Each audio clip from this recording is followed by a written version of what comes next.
Greetings, saints. So today we're going to look at our commentary from 2 Samuel chapter 20. Very interesting chapter.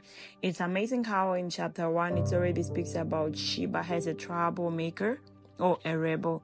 So I want us to look at maybe the cost of rebellion. We can call it that way. We have many interesting things in this chapter.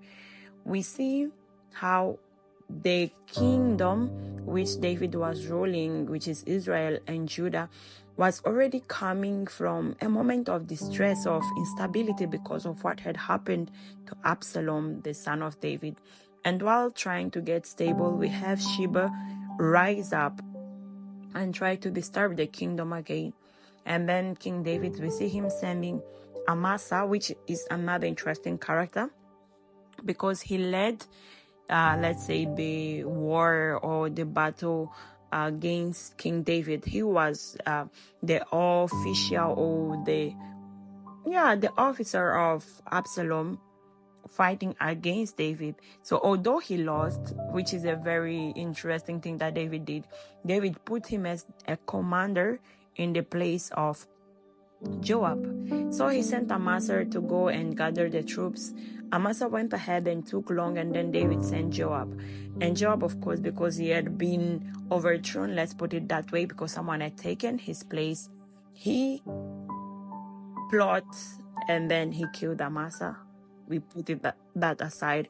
After killing Amasa, he now went for the errand which was sent, that was to pursue Sheba. But the Bible makes us understand that this character Sheba that we talk about went to hide in a city, in Abel of Beth Mahak.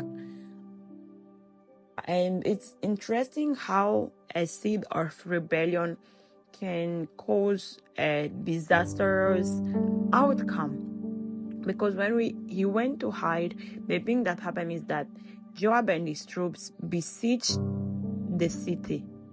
Yes, and they were battering the wall. They intended to throw down the wall. So I can say that they intended to destroy the city just because of one man, and not a mere man, a rebel. But then a wise woman came and cried, that we can see in verse 16, asking that, please do not destroy the city. Let's just come into an agreement. Why would you destroy such a precious city of God? And they agreed that the people were going to bring Sheba's head, and then the city would be let in peace. So finally, if you read the story, you understand that actually Sheba's head was brought and the city was no more destroyed.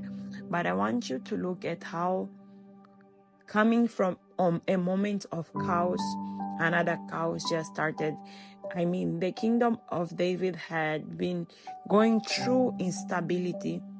So one instability can lead to another instability if we don't open our eyes, if we don't act wisely. Let's look first at David. David, seeing that this thing is going to be a trouble, he sent people to solve it in a haste. And when he saw that Amasa was not in a haste to solve the problem, or he could not solve within the time that was given, David sent a second troop to solve, and successfully they solved the thing. But I want us to look also at this guy Sheba. Him being a rebel, just because he went to hide in a city, it caused a great distress to that city. A whole city was put under siege because of one man's rebellion. And I was just thinking how a seed of rebellion can affect or impact not just the life of the person who is a rebel, but of his surroundings. It can cause an influence. It could be a silent influence.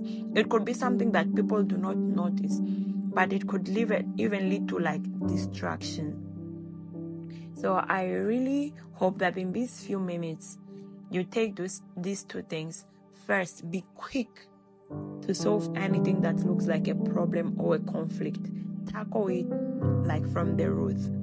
And second, do not be the one who will be a cause of rebellion, or do not plant a seed of rebellion. Do not be the cause why people, nations around you will be put under siege. So thank you for this opportunity. I hope you're blessed by this short commentary. God bless you.